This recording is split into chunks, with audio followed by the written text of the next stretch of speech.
So, your uncle. What's wrong with him? He's possessed. As in the devil? Something like that. He says a dark man is following him, watching him at all times. What do you make of it?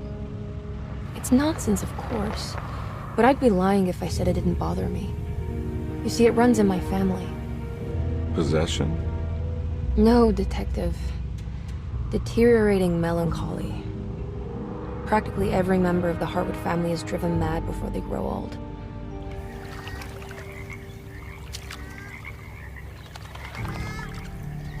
But Jeremy didn't kill himself. Is that why he's at your setup? Despite being convinced that he is truly possessed, he decided to put his last chips on Dr. Gray and his psychoanalysis, figuring he might stumble upon some cure.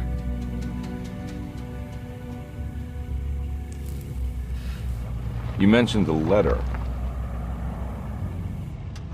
I received a disturbing letter from Jeremy accusing the staff and all the other patients of being involved in some cult.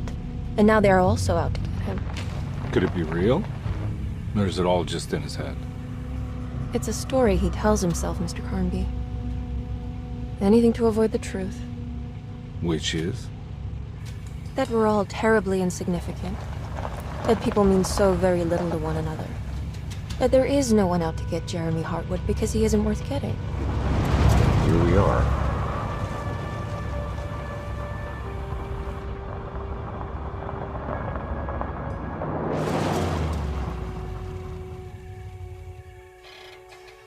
My uncle's not well, Mr. Carnby. I want to make sure he's all right. Then what's my part in this? You couldn't get a cab?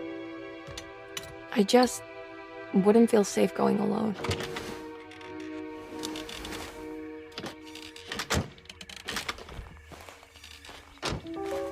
Did you bring a gun? Yeah. You think it'll actually come to that? No. But you might need to wave it around depending on how agreeable the staff will be. What exactly are we gonna do when we find Jeremy? I don't know. Let's just find him first.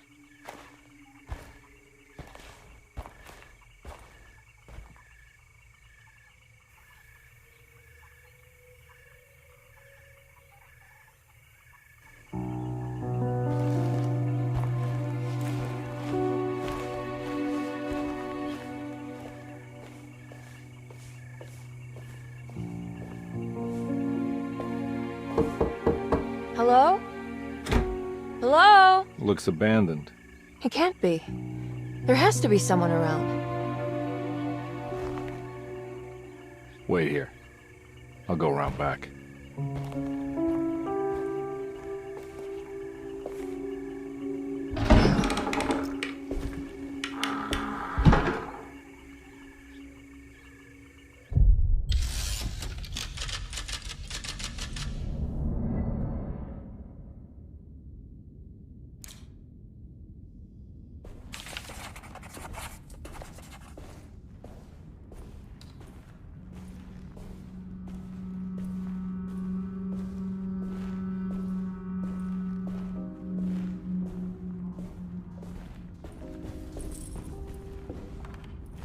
Now what do we got here?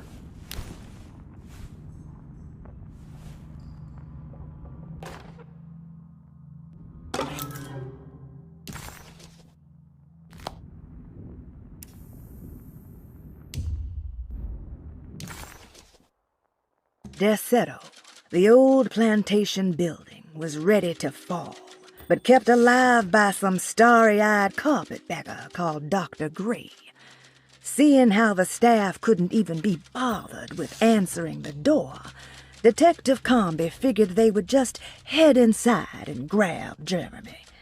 He just needed to open the front door for Emily first, so she could talk to her uncle.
This one big tree sounds like a conservatory.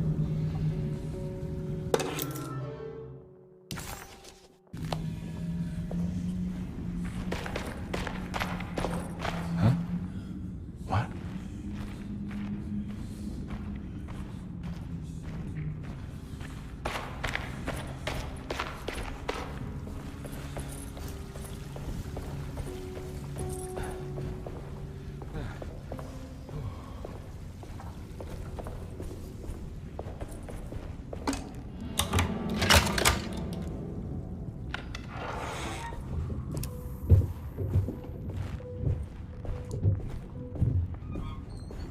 Don't mind if I do.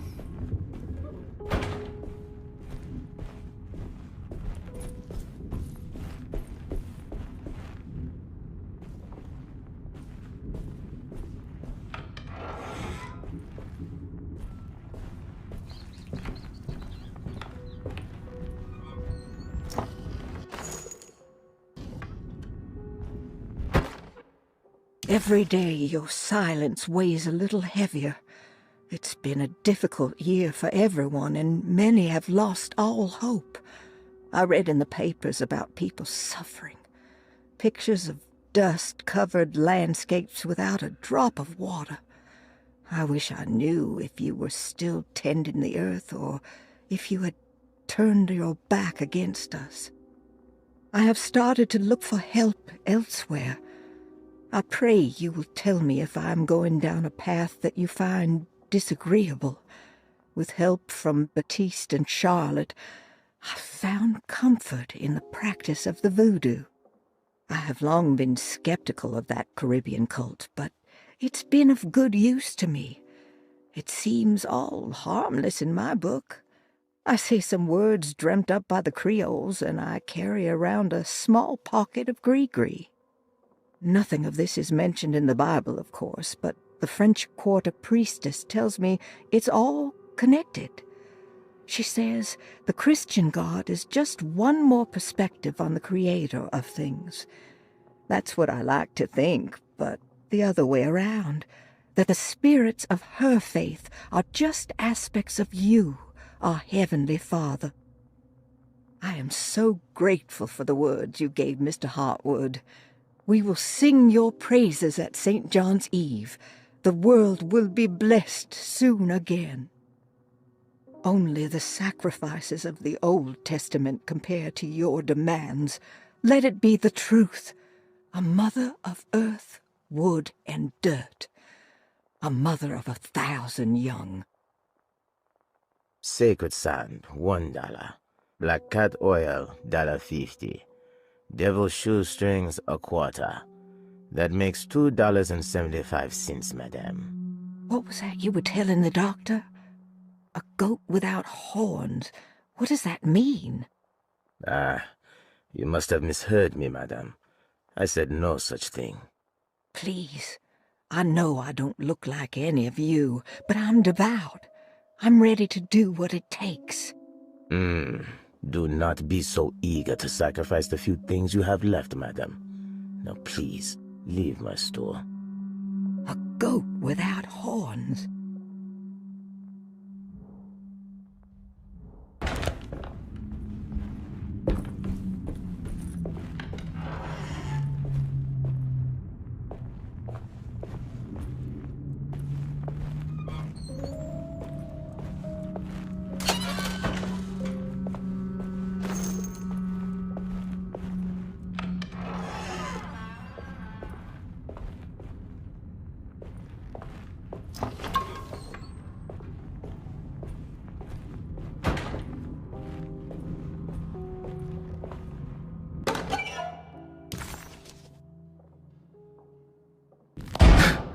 What was that?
Please do not touch the boiler. It is working after all. While the sabotage has caused a leak, only the decorative plate has been completely ruined. Let's wait for Mr. Chance to turn up and he can take a look at the leak. Mr. Waits.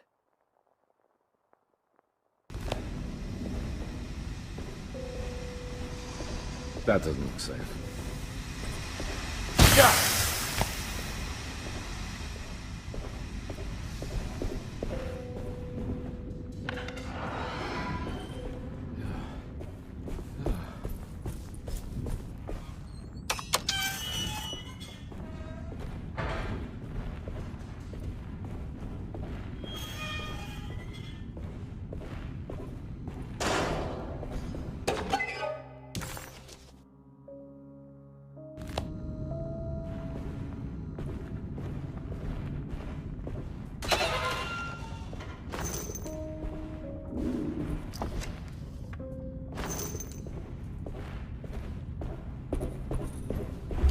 I need the key.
Okay.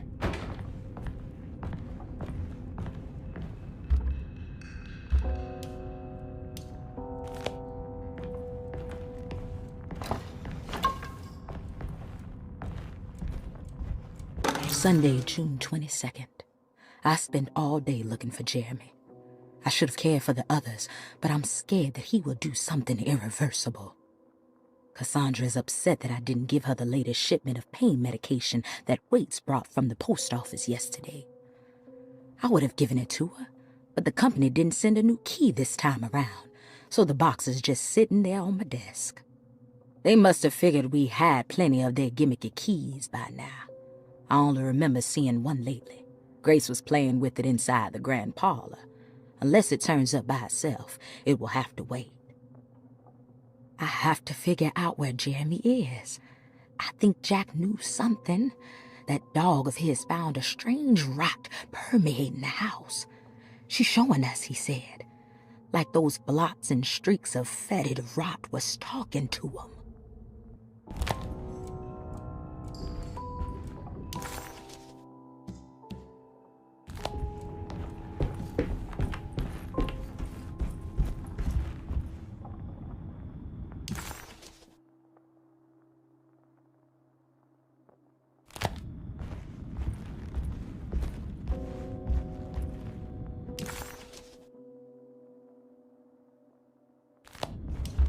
I need the key.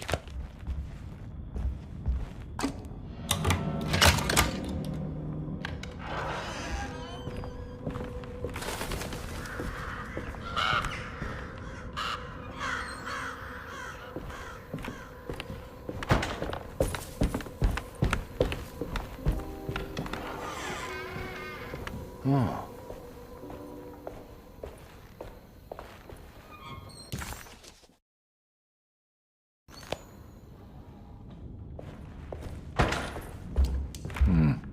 I need the key.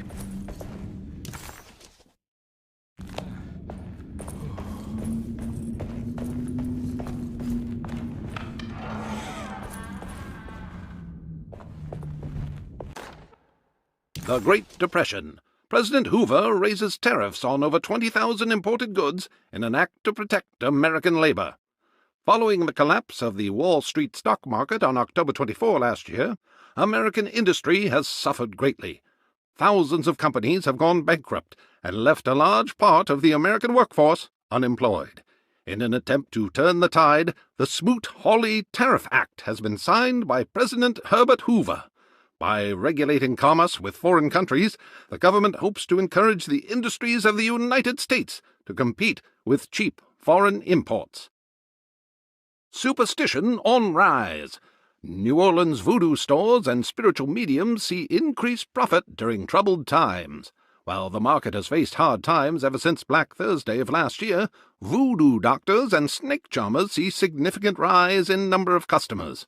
With the coming Eve of St. John on the 23rd, the police expect increased cult activity around Bayou St. John, the southern shore of Lake Pontchartrain. Voodoo rituals in that area on the Eve of St. John have a long tradition reaching back to the first snake worshippers brought as slaves from West Africa. During the 19th century, its practice was popularized by the legendary Marie Laveau and has since been embraced by many of the Creoles and the surviving aristocracy of the French Quarter.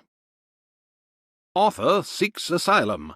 Rumors regarding author Cassandra Beauregard making Derceto her home verified. Derceto Hospital is an old plantation building on the eastern shores of Lake Pontchartrain.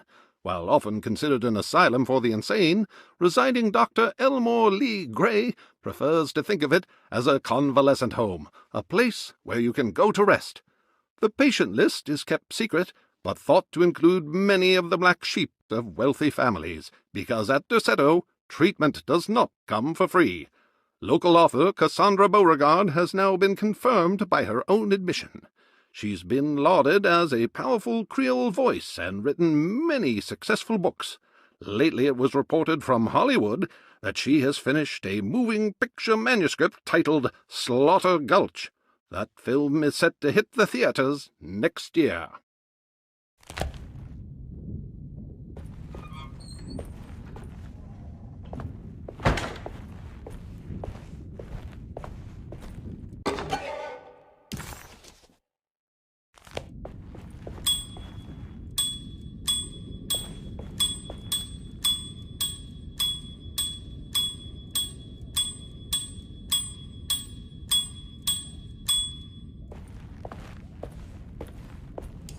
I need the key.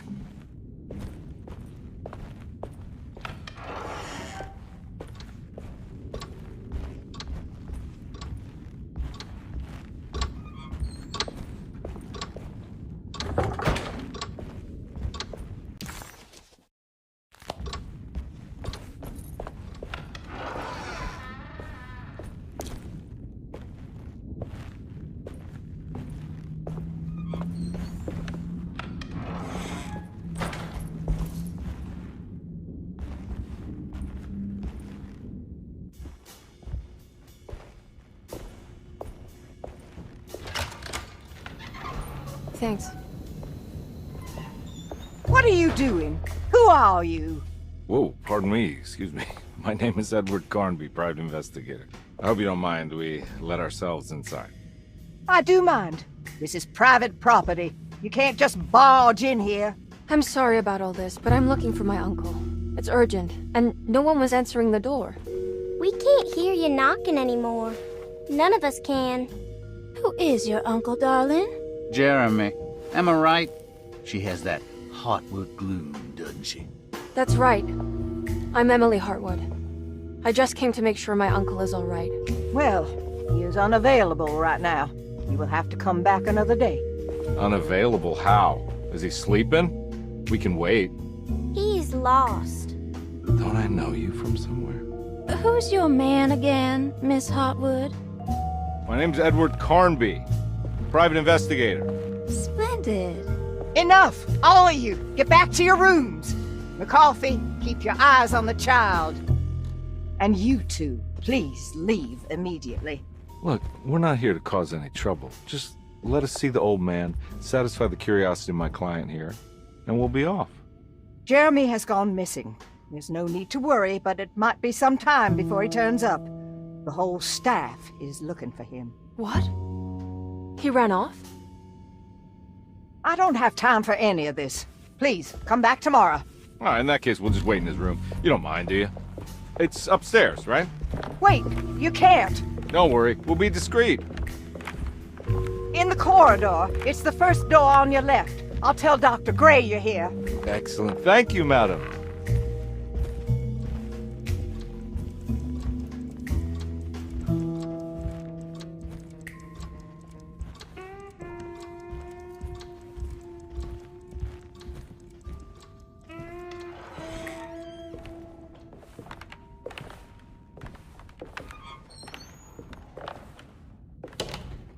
All right, here we are. Let's look around. See if we can dig up any clues.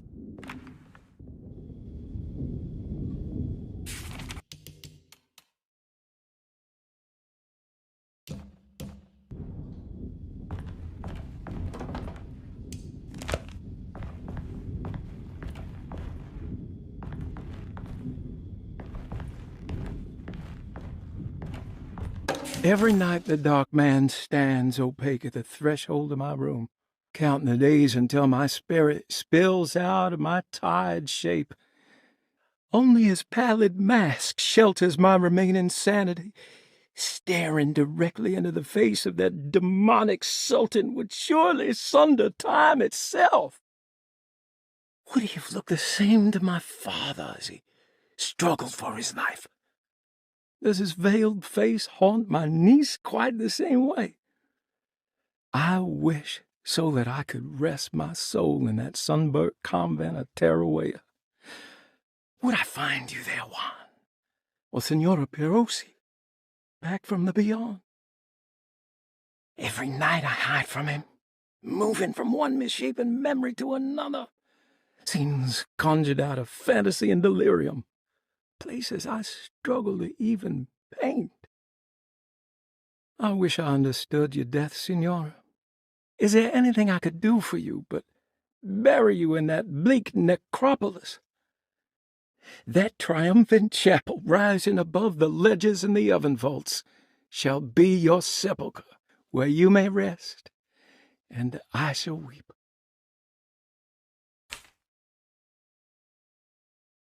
How did you first come to understand such things, Senora? How did you know that the battered boil in the basement would lead me to Lafayette Cemetery? Or how the old upstairs clock, with its astronomical motifs, would take me to that hateful mound outside of Claremont Harbor? Those are my memories, my past. Is there perhaps a chance, if ever so small, for me to see Tarawea? Oh, I want that more than anything. Please, let my talisman take me there. Let me sit with Juan under his Bodhi tree. Despite having sold me that talisman, Miss Jackson, the voodoo priestess, revealed none of her secrets to me. That's why I had to travel to Tonka.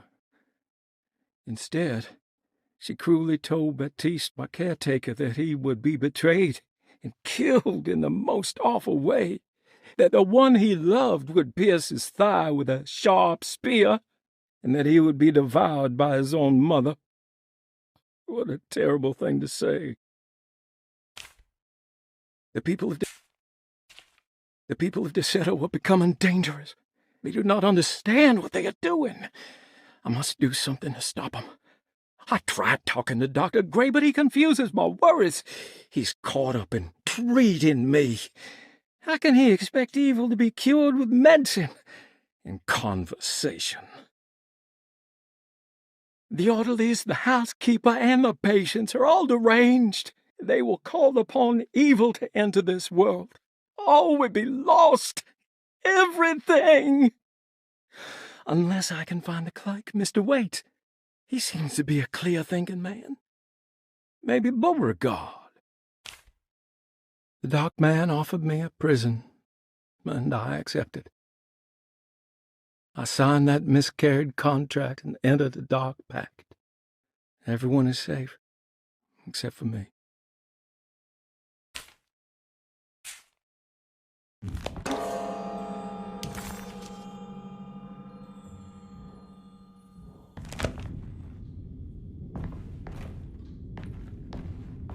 I found a book full of peculiar notes.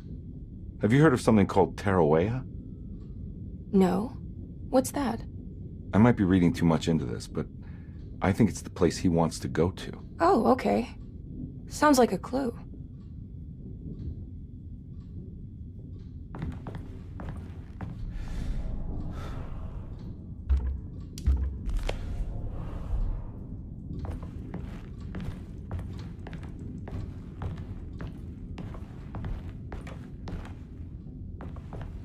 I'm not done here yet.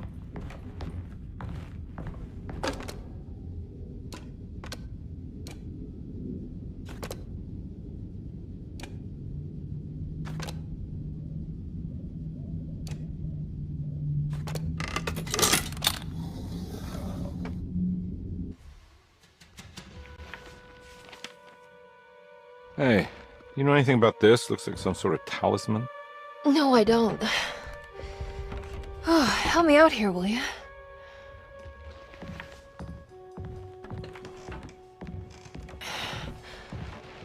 I would kill the guy, throw some of this stuff out. I'd be crazy too if I had this much junk lying around.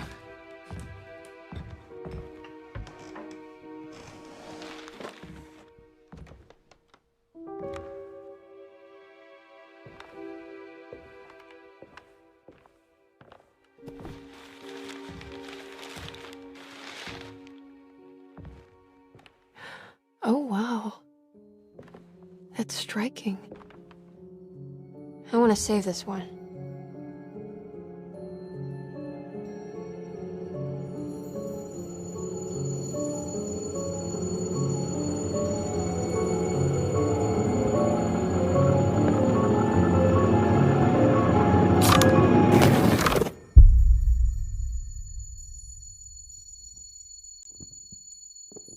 All right, come on. I want to go see Dr. Gray.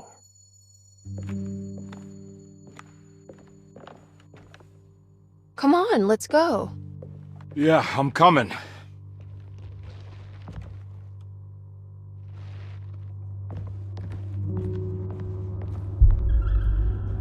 Miss Hartwood. Emily?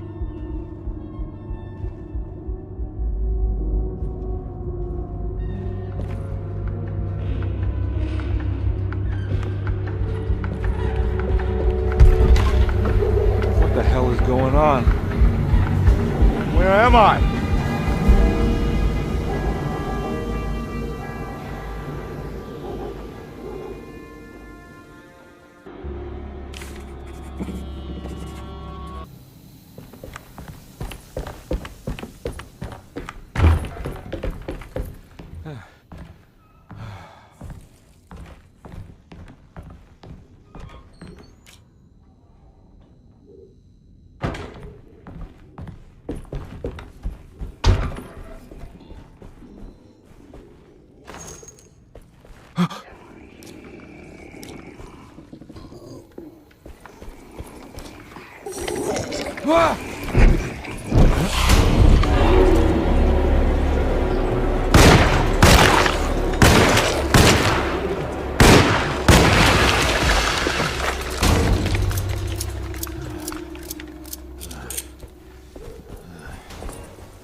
I can't go that way.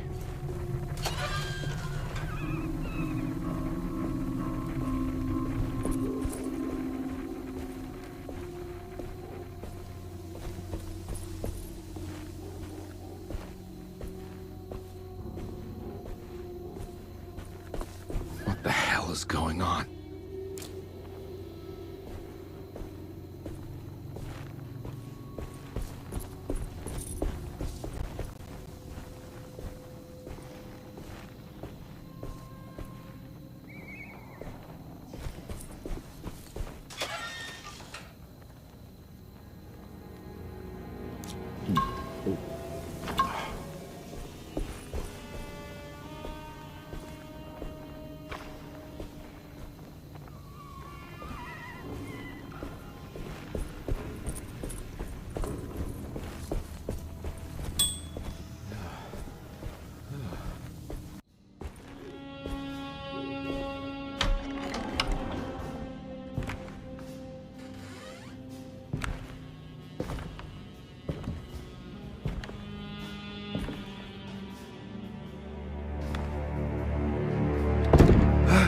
Let them get inside, combat. They're not the good kind. Are you... Is this your store? There are no owners here. We both strangers in Jeremy's store. Jeremy did this. How? The pact with the dog man. Jeremy warned us, but we didn't think much of it. I'm Detective Edward Carnby. I was hired by Jeremy's niece to find him. Oh, yeah? How much she paying you? $150. She's sure getting her money's worth tonight. Are you a thinking man, compare? No, not if I can help it. You know, I think Jeremy's hiding in a way we can't find him. He has this juju necklace that guides him. The talisman? That's right. It's some magic charm he got from Miss Jackson down the street. The voodoo priestess? You know surprising things, compadre. Yeah, the Mama Loa. Here, take the key. I locked the gate to save her place from all the ghouls and goblins getting inside. Maybe if you go there, you can find some clues to show you the way. Thanks. I'll have a look.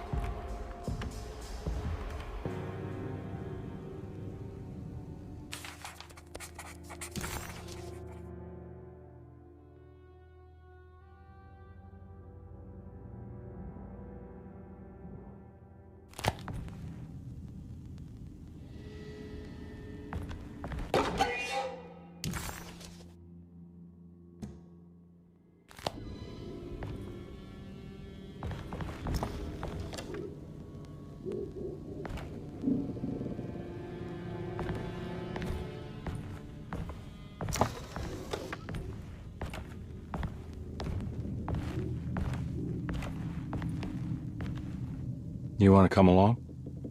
Nah, I'm gonna stay here for a while.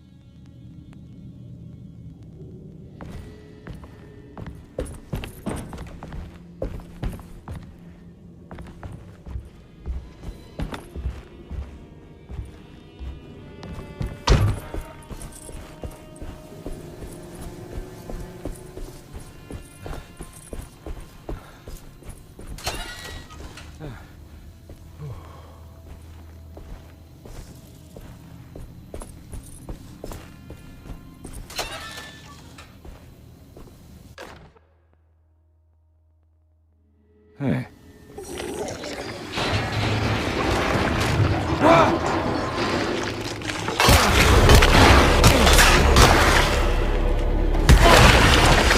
My weapon broke.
What?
I recognize this place. It's Miss Jackson's seance parlor. Let's see if she's got any information on Jeremy's talisman. It's the talisman, like the one in the painting.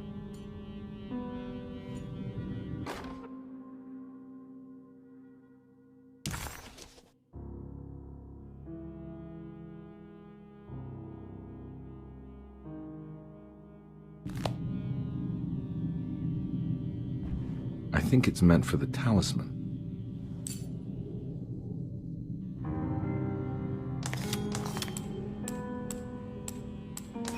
I think it needs numbers, like coordinates. Maybe there's something in Jeremy's notes.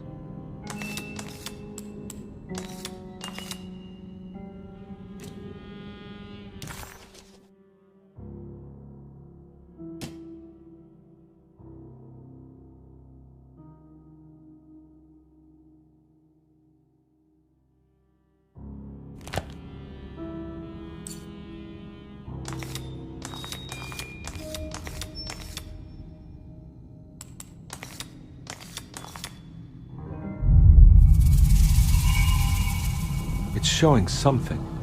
A place? Where is that? Huh.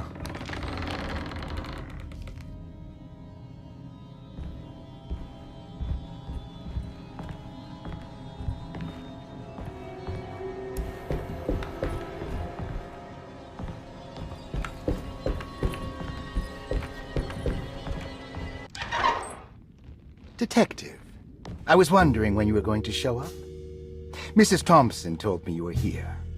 I understand you are working for Jeremy Hartwood's niece. Yeah, I guess so. I mean, you're not wrong. We came here for her uncle. I just didn't expect...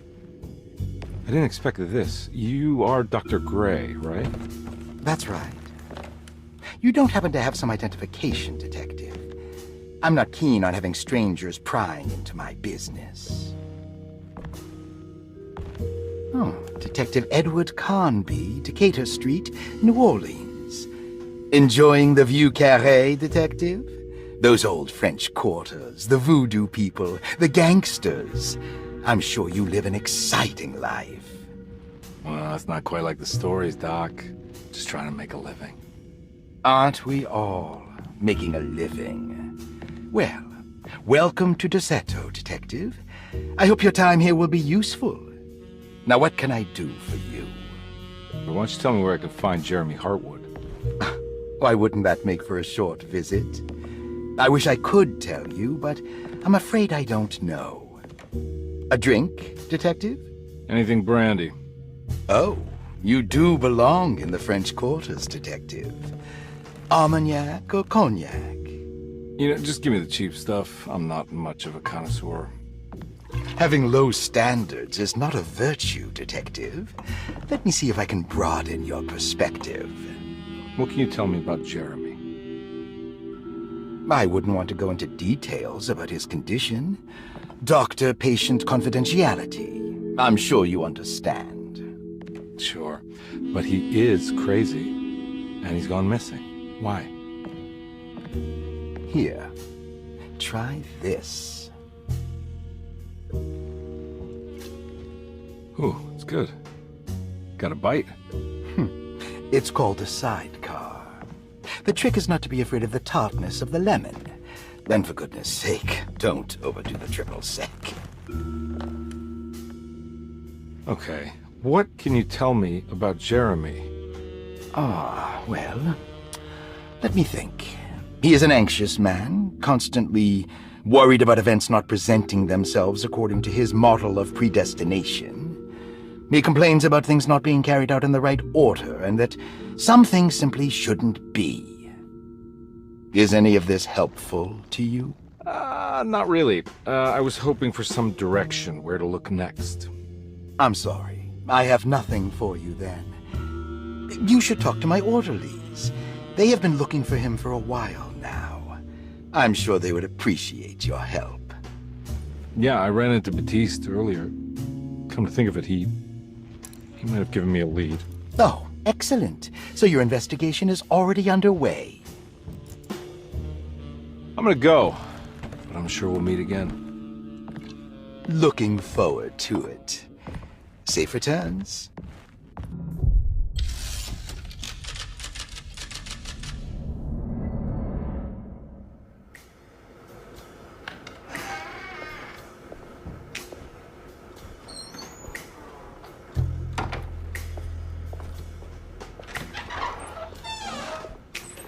Detective Carnby,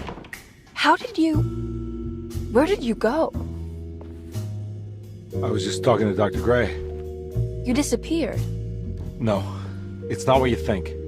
Have you found anything strange going on here? Yes. Everyone is being incredibly evasive and I can't figure out why.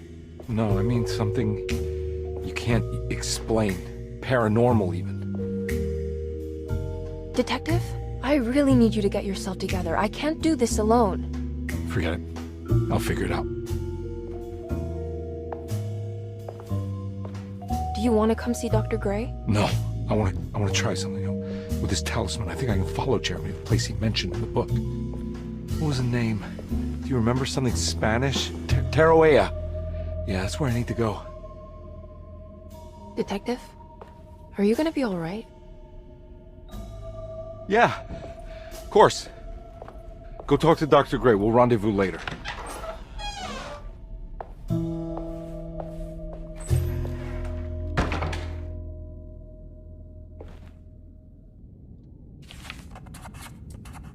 This talisman brought me back from the French Quarter in the blink of an eye.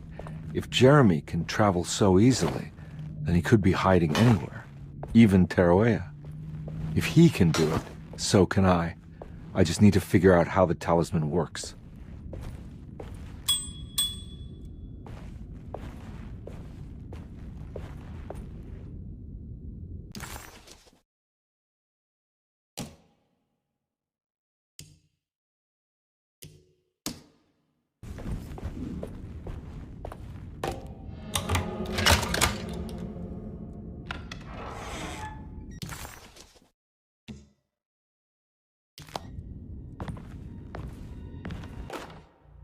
saw your notice in the boiler room.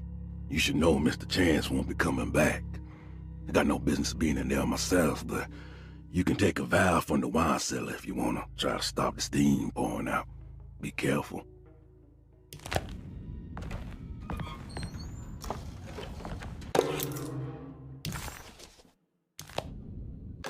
Dr. Elmore Lee Gray is DeSeto's chief doctor. Accounting and all administrative work is handled by me, Paul Waits. Magdalena Thompson, or Mags, is responsible for the household. Jean-Baptiste and Charlotte Tabois are responsible for keeping the guests' medical regimens in check. Finally, Jack Chance is our gardener, who can occasionally be seen in the conservatory, but is for the most part busy outside. There are currently 6 guests at DeSeto. Malcolm McCarthy and Ruth Tallant reside on the first floor. Jeremy Hartwood, Elisabetta Perosi, Grace Saunders, and of course Cassandra Beauregard live on the second floor.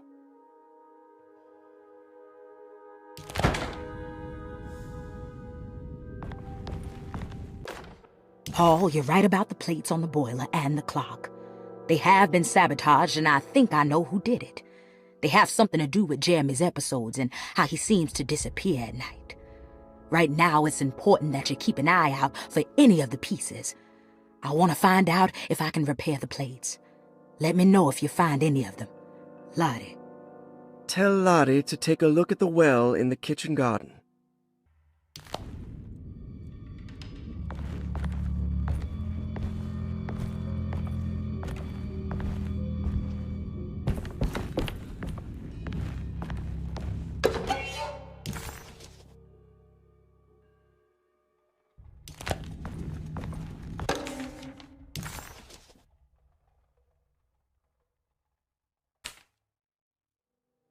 Cassandra Beauregard, the beloved author. Very exciting, isn't it? What do you want to put down for reason for admission? What her agent told us. Cassandra suffers from writer's block and needs to finish her moving picture script before the end of June. Mr. Chardot suggests Cassandra's heavy use of barbiturates is holding her back and risks ruining her career. And how should we summarize her personal history? Let's keep it short. Cassandra Beauregard is a beloved crime author who managed to pull herself out of poverty and into stardom. 5 years ago, she tried killing herself by jumping off a balcony. The incident left her a cripple, and now relies heavily on her wheelchair. And for diagnostic impressions? Cassandra suffers chronic back pain following her suicide attempt. She self-administers morphine to keep herself ambulant, but has become addicted, and the desired effect is now lost. The drug abuse clouds her mind, and she is unable to focus on real life. To save herself from this insight, she instead makes up stories to fill out the gaps in her own thought process, resembling the Korsakoff syndrome. Oh, bravo, Doctor. How will you treat her? First of all, she needs to be weaned from her drug addiction, and hopefully it will resolve her compulsive lying. Then look into permanently numbing her pain in her back through surgery. Finally, deal with her suicidal thoughts. Fantastic. With such a short time before June, I really hope she gets better soon. We will do what we can. Grace Saunders, 11 years old. Reason for admission? The mother insists on strict supervision by a proper gentleman to avoid further perversion of Grace's adolescence. Personal history? Grace's family possesses modest wealth and status. Her childhood seems ordinary, spending most of her time with private teachers and family friends. Grace's father recently passed away, leaving her mother the sole caregiver. And diagnostic impressions? Grace has trouble dealing with her father's death. She is willingly suppressing her feelings on the matter and isn't properly acknowledging the trauma she suffered. Any planned treatment? Grace needs nothing out of the ordinary. She simply needs parental guidance. Eventually, we can work on her feelings toward her father. Thank you, Doctor. I'll finish the paperwork and get her installed. Malcolm McCarthy, 54 years of age. Reason for admission? McCarthy admitted himself to Derceto, stating simply that he needs some damn rest. And personal history. McCarthy claims he used to work as a lawyer in Baton Rouge, but says he can't go into details because of some legal dispute. His background remains largely a mystery, except for the occasional clue that he drops in conversation. Huh. And diagnostic impressions. McCarthy is an anxious man and an alcoholic. He often tells half-truths due to some deep-seated inability to trust other people. And how will you treat that? McCarthy will take some time to open up. Spending time with Jack's dog or the child should be good for him. Their harmless nature will help build his sense of trust. Thank you, Doctor. Elisabetta Perosi, 33 years old? What should I put down as reason for admission? Well, Perosi broke into Derceto and was found wandering the grand parlor. She was confused and suffered partial amnesia. She insisted she belonged here and offered to pay for her stay. Right. What do you make of her story? Perosi claims to have been a member of the Astarte artist colony some 20 years ago, a claim that seems contrafactual due to her young age. She looks to be and even thinks she is 33 years of age. That would make her a child at the time. It seems fair to say that Perosi's story is untrue, deliberately so or not. Diagnostic impressions? Do you have anything? Perosi's story is peculiar, because she retracted her story about the artist colony. She no longer claims to be the same person as Elisabetta Perosi. However, my staff's research has confirmed there was a Perosi at that time who was in her early 30s. I suppose this case will take some time to investigate. How will you go about it? I wanted to contact the real Perosi, but it seems the whole colony disappeared one night. September 29th, 1915, during a hurricane. I will have to take it slow and figure out what this spell of impersonation could have been.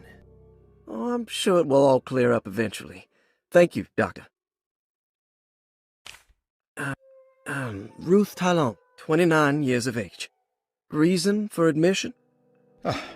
Ruth's father wishes that his daughter be removed from New Orleans nightlife for the foreseeable future.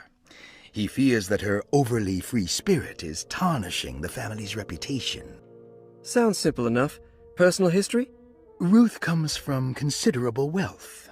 Her family owns several hotels and restaurants. Unlike the rest of the family, her sense of adventure has taken her around the world, including France during the Great War as a photojournalist. The last decade, she has provoked many rumors of being a debauched flapper, bordering on nymphomania. And diagnostic impressions? Despite her father's frivolous reasons for her to be admitted, Ruth does seem to provide an interesting case. She is refreshingly open and doesn't shy away from talking about her life during the war or her continuous celebration after returning to the States. She is admittedly a sexual deviant and feels no remorse. And her treatment plan? Simply staying at Derceto should do wonders for Ruth. If not, at least for her family's reputation. Ruth doesn't need to change, but with therapy I might be able to share with her some sympathy towards her family. I doubt she will settle down and become as dull as the rest of them, but at least she might try to be more discreet in the future. Looks like all the patients are accounted for, except for Jeremy. There's no way I can get into this thing. Better leave it alone.